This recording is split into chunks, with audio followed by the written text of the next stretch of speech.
আসসালামু আলাইকুম dear friends, welcome to my channel প্রিয় কুকিং। আশা করি সবাই ভালো আছেন। আজকে আমি আপনাদের যে রেসিপিটি করে দেখাবো সেটি হচ্ছে ব্রয়লার মুরগির মাংস ভুনা রেসিপি।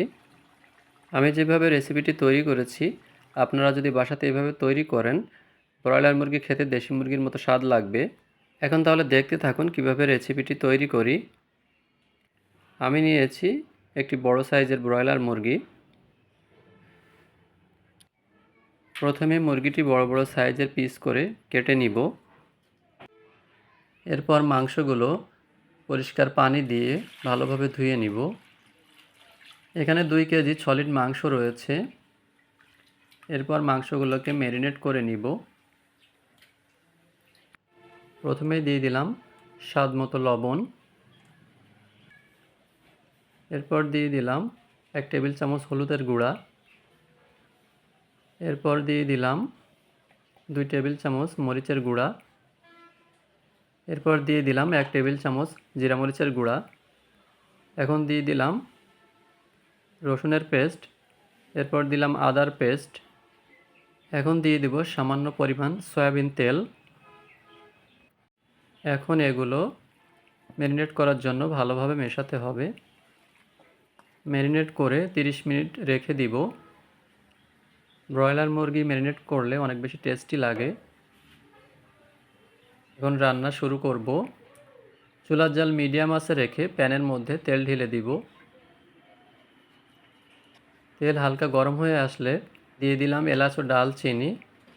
এরপরে দিয়ে দিব তেজপাতা।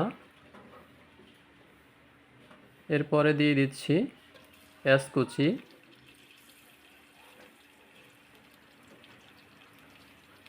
এখন এগুলো নাড়তে থাকবো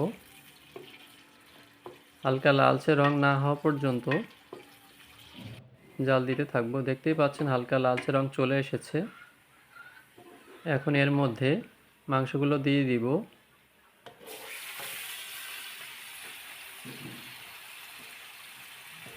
ভিডিওটি ভালো লাগলে আমাদের চ্যানেলটি সাবস্ক্রাইব করে সাথে থাকবেন এবং লাইক, কমেন্টস এবং শেয়ার করে এরকম আরও বেশি ভিডিও বানাতে আমাকে ইন্সপায়ার করবেন। চুলার জাল মিডিয়াম আঁচে রেখে কিছুক্ষণ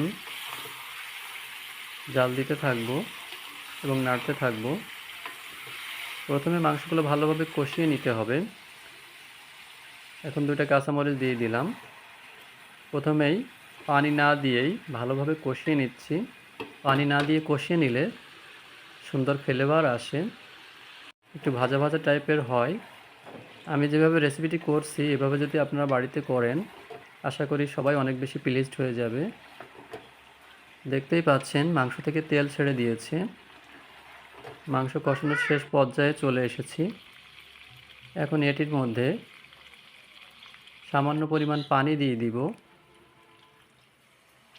সামান্য পানি দিয়ে ফাইনালি মাংসটা কষিয়ে নেব।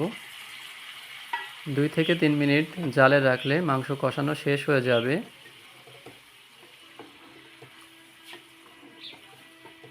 দেখতে পাচ্ছেন মাংস কষানো হয়ে গেছে। এখন ফাইনাল রান্নার জন্য পানি দিয়ে দিব। পরিমাপ মতো পানি দিয়ে দিলাম। 3 থেকে 4 মিনিট জাল দেওয়ার পরে মাংসটা ঢেকে দিব। 20 থেকে 25 মিনিট মাংসটা ঢেকে রাখব। তারপর ঢাকনাটা উঠিয়ে নেব। দেখতে পাচ্ছেন পানি অনেকটা কমে এসেছে। এখন একটু নেড়ে দিব। অনেকেই ব্রয়লার মুরগি খেতে চায় না, এটি থেকে নাকি একটা ব্যাড স্মেল আসে। কিন্তু আমি যেভাবে রেসিপিটি করেছি আপনারা যদি এভাবে তৈরি করেন রিয়েলি এটি একদম দেশি মুরগির মতো লাগবে, কোনো ব্যাড স্মেল আসবে না, অনেক বেশি ভালো ফ্লেভার পাবেন। এখন এটির মধ্যে দিয়ে দিলাম কাঁচামরিচগুলা। এরপর দিয়ে দিব জিরা মরিচের পেস্ট। এটি ভালোভাবে মিশিয়ে দেব। এভাবে আরও 4 থেকে 5 মিনিট জালে রাখলে আমাদের রেসিপিটি তৈরি হয়ে যাবে।